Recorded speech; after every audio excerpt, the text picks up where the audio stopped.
abomisa boyebi nani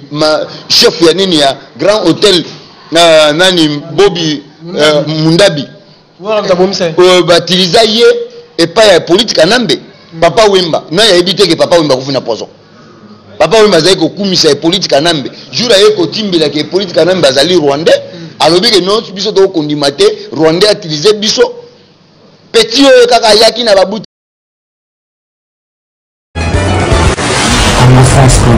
Congo mboka na biso soko lobi Werason azali mutu ya Kabila aza mutu ya politique nambe mutu nyonso ayebi ke e politique nambe aza mutu ya Werason aza mutu ya politique nambe Werason azali mutu ya majorité ta bakendaki batu bazokufa na est kuna Wera kendaki kuna akeko yembela Kabila ke aza mokonzi na biso yo kanzi e politique nambe akolinga yete. Merci beaucoup, chers amis fidèles téléspectateurs de la 3xw.congofrance.com. Merci toujours parce que vous êtes nombreux à travers le monde en train de nous suivre à travers le monde. C'est déjà votre émission Showtime avec votre humble serviteur Yannick Wenge Moto Oatonda. Chers amis fidèles téléspectateurs, comprenez, nous sommes toujours à Durban, partout même à Abino, toujours à Cape Town, toujours à Johannesburg, partout il s'agit de contacter Bisso. Facilement, chers amis, fidèles téléspectateurs, merci d'avoir choisi Congo France pour vous informer parce que vous informer c'est notre souci majeur. Chers amis, fidèles téléspectateurs, vous savez bien, émission Tobet Armasolo Mboka, tout sur Masolo et Belé au Italie, Mboka na Congo. Je suis avec Peter Mukendi, un combattant résistant vivant ici à Durban. Ces jours, nous continuons déjà, tous à Cape Town dans 3 ou 4 jours comme ça. Mais tous on a Papa Peter à Durban. Bonjour. Bonjour Yannick Wenge. Santé. Na komisi nzambe ndenge ondimi ko ya na mboka ba résistant ba combattant nga na mona ba Zulu ba leka ba sud africain nyonso na esprit parce que bango batemelaka mundele na mboka oyo lokola ba papa na biso batemelaka ba belge na 1959 to bandi na président Lolo to président Lolo aye kolongwa to ye na président Michel Mpunga pona misala na ye ezai ko pesa ye tant wana te to banda kokuta na ye to na minute oyo tozali na président King Mananga oyo azali combattant président ya ba combattant ya KwaZulu Natal oyo soko landi tozala na ye na Pretoria tant chibala yaka kuna tozali toleka pe na media ya Afrique du Sud ya koyebisa gouvernement ya Zuma ke bato oyo bazali kokamba mboka na biso bazali ba étranger ba combattant bazali pe ebele wana ko ignorer bango te parce que biso nde totelemaki bastel ba ruti oyo ya message mokolo alingaka aya awa côté ya toyebisa ye soki oye okozonga na kata casquette awa eza problème ya kobeta te eza problème ya koboma awa soki oyokaki batelemaki ba pasteur mukuna ya ACK ezali awa na KwaZulu Natal donc ba combattant bazali kobunda skoyo nga naza na image moko boye naza combattant naza politicien deux choses na kati ya mutu moko ya yango wana. Merci beaucoup Baba Peter Mukendi tobeta bisolo ya wenze ya politique ya mboka na biso Congo eza olali olamuki okomi député olali olamuki ongo koma président de la République ya mboka na biso Congo tobeta basolo ya candidature ya Werason eza tantôt député tantôt a postulé na présidentielle tobeta mo ba Karine Mokonzi na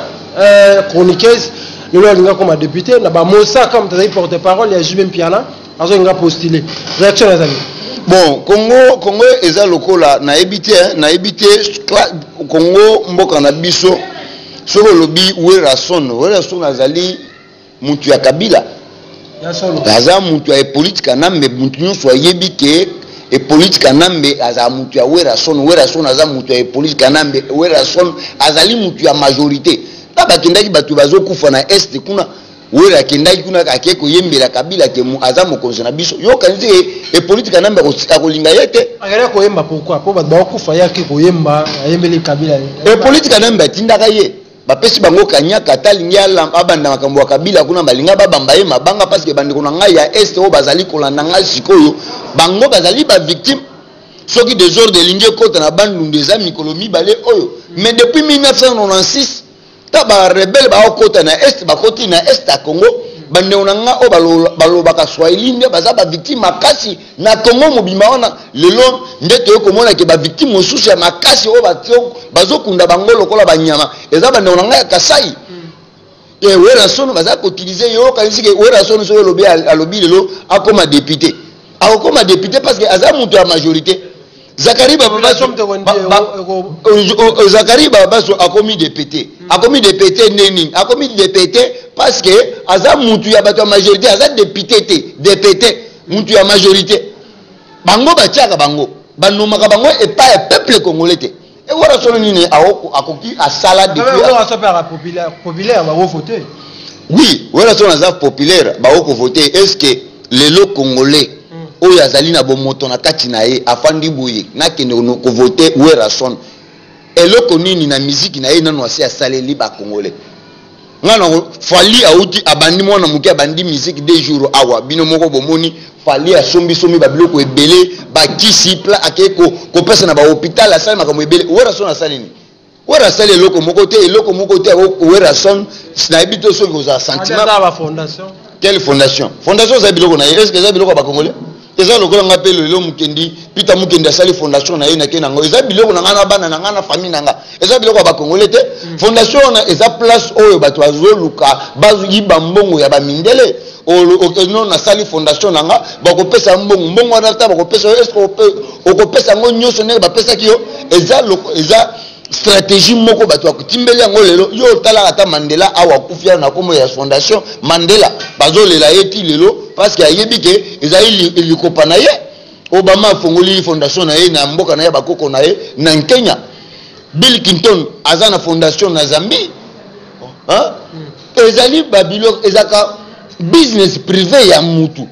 ezate ke eta osali fondation ozali kosalisa na communauté za lukuta eza business eza façon ya kozwa mbongo epa ba mindele naza na fondation na nga naza ba shege oyo ba shege ngane na bokolaka ozwi mbongo wana o pesi mo muke o pesa wana ozwi image o laksi mindele tan mona mo sumo suzo za pembeni awo so kana na dibawa ya kala de azali awo aza pe na fondation na ye mais biloko apesaka awa na bandeko o balala libanda est-ce que ezali na comparation na mbongo bapesaka ye te eza business quand bino pe boza na site na bino ezali business na bino ozo comprendre eza business na bino so bango basala ngo pe business na bango na ndenge na bango donc yango nazoloba ba congolais boza na kati ya distraction te bande onanga ya Kisasa ba kinois na ba kinoise boza na kati ya distraction te momoni musique ndenge ezongisi mboka na biso sima kaza na lobango depuis kala alobi ba congolais ba yebi politique te ba congolais bo pesa ngo masanga bo pesa ngo bana basi bo pesa bango musique nde biloko ba yeba donc ba sakana na classe politique ya RDC parce que biso ba congolais biso ba kinois nde tozali kokanisa lokola toyebi mais soki tolani na logique kinois yebi na yete yango nazo senga bande onanga ya ba kinois na ba kinoise to fongola misu Congo ezali ya biso wera son azali mutu oyo abomisa boyebi nani chef ya nini ya Grand Hôtel nani Bobby Mundabi batiliza ye epa ya politique nambe parce que jour oyo bakuta kunda batora lali na Grand Hôtel ye atimbelaki yango ke ndenge nini bunto bazoluka ye na est kuna ke azali mokonzi ya nini ya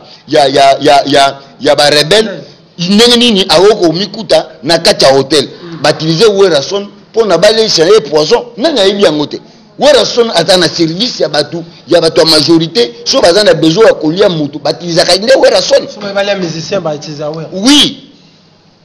même ata ba mandilu ona bakufa oyebi ke ba mandilu bakufa na poison oui madilu akufa na poison madilu akufa na poison parce que madilu bazai koluka basimbisa ye touche atinda nani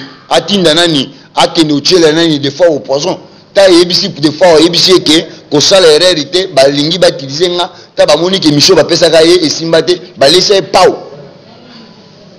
papa Wemba na yebite ke papa Wemba kufa na poison papa Wemba zai ko kumisa politique nambe jura ye ko timbila ke politique nambe azali rwandais alobi ke non biso to kondimate rwandais utiliser biso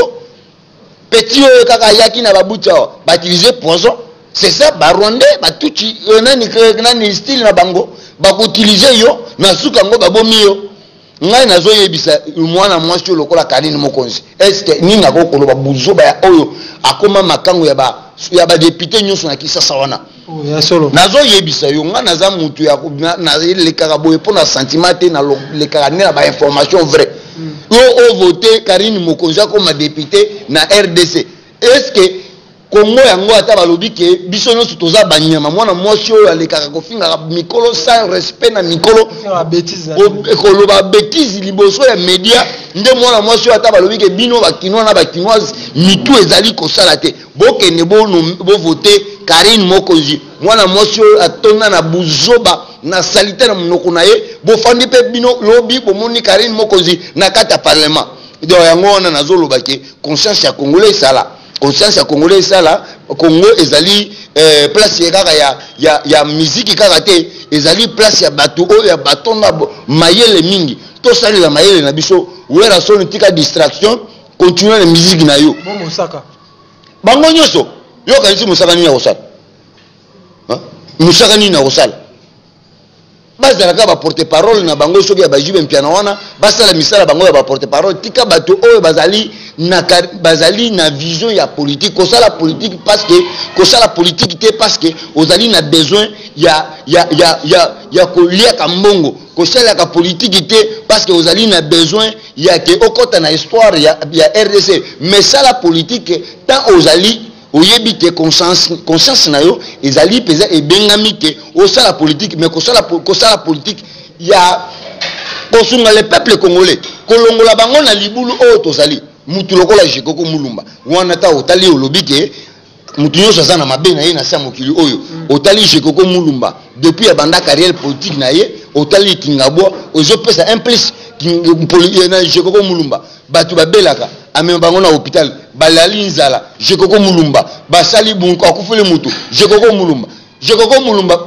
ba nom bien élu 2 fois mwana Kingabwa ozo comprendre ne pas to so sanki peza ke place azaki ya fandi azali peza ke abengami po asala politique a servir na communauté oyo ye akoli communauté oyo ye abotami asali pe wera sone lelo so batunye na bandundu e pa na bango kuna courant zate so utako kota ta ozaki musicien azana mutu moko boya ba masse azaka na tribute musicien ba musique na bango bayokaka ngo epa ya mutu nyonso bango nde bazalingaki bayembela e politique na mbeke peuple congolais balembi yo wela sone na peuple population o popularité o azaka nango na mboka na biso aza mutu oyo ya koyembela politique na mbeke le peuple congolais balembi yo tozali koluka démocratie na droit de l'homme est-ce que yembango ata tolobaka Kofi aza mutu mabe Kofi ayembeli constitution na biso ezali il faut ezala sacré ekoki kozala kaka mpona mutu moko te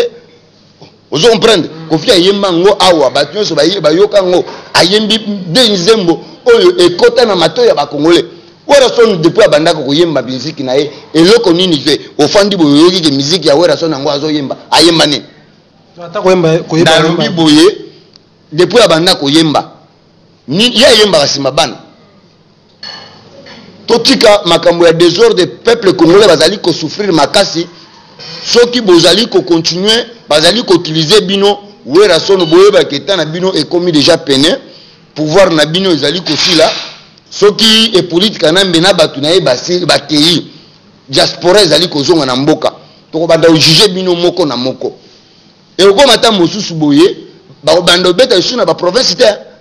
même na Kisasa wana penza bo to bakitochere bango libaya boko beta ba conseil isu te parce que boteka mboka ba musicien wana ezali na ba masse bango nyoso na muru ya EDC mon cher abengi jibe mtana Kofi babengani bafani non trop c'est trop ba congolais bazali kokufa ba yembi ba nzembo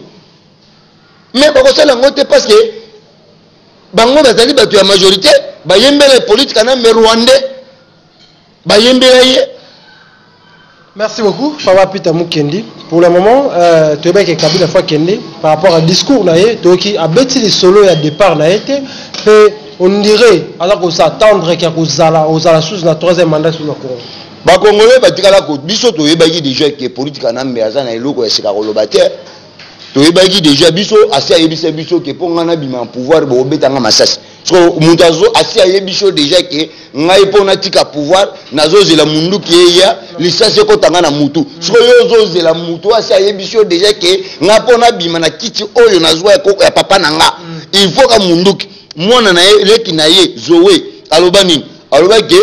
tokoki jamais ko pesa pouvoir et pas ya mutu nyonso te c'est-à-dire pouvoir ya bango papa na bango et politique na mba yebiso bino ke koko nanga kufa na lisase papa na ye Laurent Désiré Kabila te Christophe akufa na Masasi donc Laurent Désiré Kabila Laurent Désiré Kabila te Laurent Désiré Kabila za mutu amakuna na manono mulubakata ya manono ye azali Rwanda mutuchi papa na ye wapi papa na ye Christophe akufa na Masasi siko bino ba Congolais bozozela ye olobeleni nga na yebi ke communauté internationale oye mema ye na Congo ndezali kozela ye ayebisa bango soit akomi présenter na troisième fois ou bien akomi présenter enfin à la kisibino ke akozala na bino la vérité oyo lo bara ya pouvoir en place bo na ngwa na simana nga eza conscience nanga ndeza simana nga na nzambe oyo révéler nga makambo ebele parce que nga naza mwana nzambe na sambela ka butu na moi ke congolais nyonso bando lia 3 fois par jour to kozonga tozo lia 4 fois par jour oyebi ke soki kaka mutu azali kolia te oyebi conscience ya mutu ebungaka kolia kaka soki ozali incapable ya kosomba biloko ya kolia kotia na mesa est-ce que kosomba chemise ya sika yango peut biso toza kolia bien awa conscience ezali kobotama chaque jour olali bozo kanisa RDC olali boy awa ba sud afrique baza mabele te babele nyonso babotala bango epa ba mindele mais ngaso nazonga na village natal nanga kuna na tabaka mwanga naza na mabele na osomba wa tracteur na kena ngo kuna na sali bilanga ba kongole ba komo kolia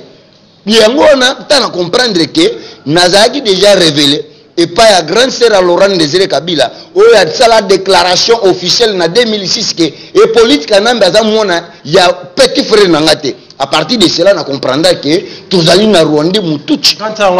akufa baboma ye jour on a nazo bima na Lubumbashi bato ba yebi bien na de plein coin sapinière nga nazo mona sapinière nazo mona Bel-Air na botami na Bel-Air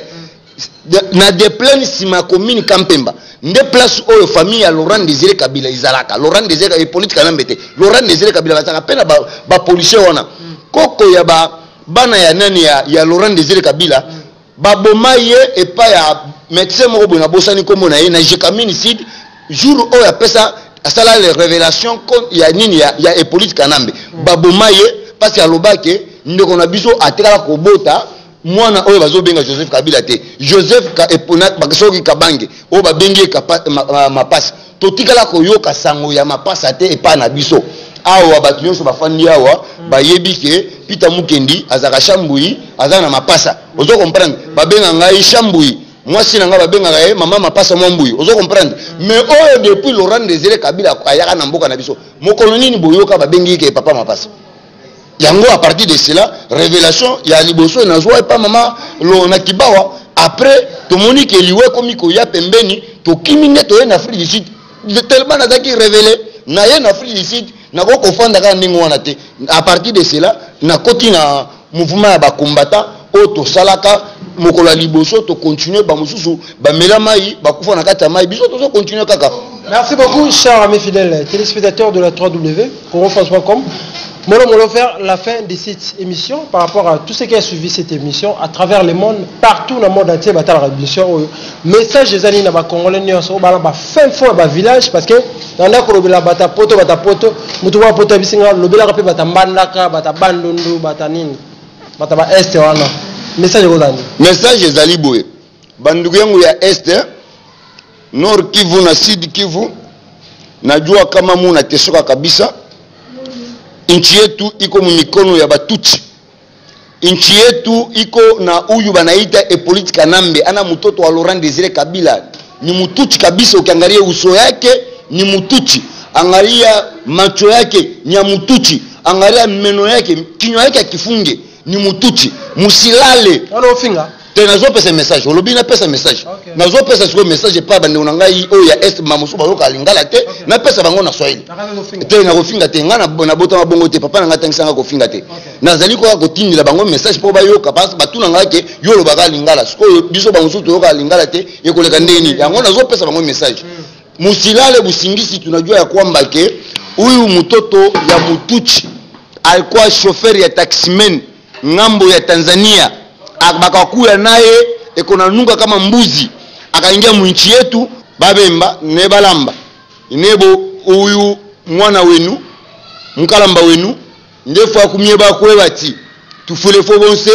twaba pamo pantu uyu mutuchi uyu alefu akutuipaya ifwe talefo bakatumbiyo talefo bakatumbi basende ichipuna pantu ama kongolese bonse naba mutema bale mfo yako bati akabe president wa chalo chesu tulefa yako bati fo bonse tube panuma ya bashikateka uyu wesu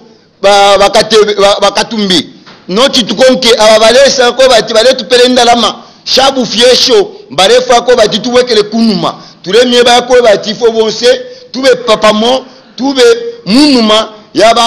yaba katumbi uyu ali presidenti aleba presidenti nga election ya chitika muchalo chesu echo ndemye ba ko bati lelo et information et kankala et on a tuba na yopona lelo.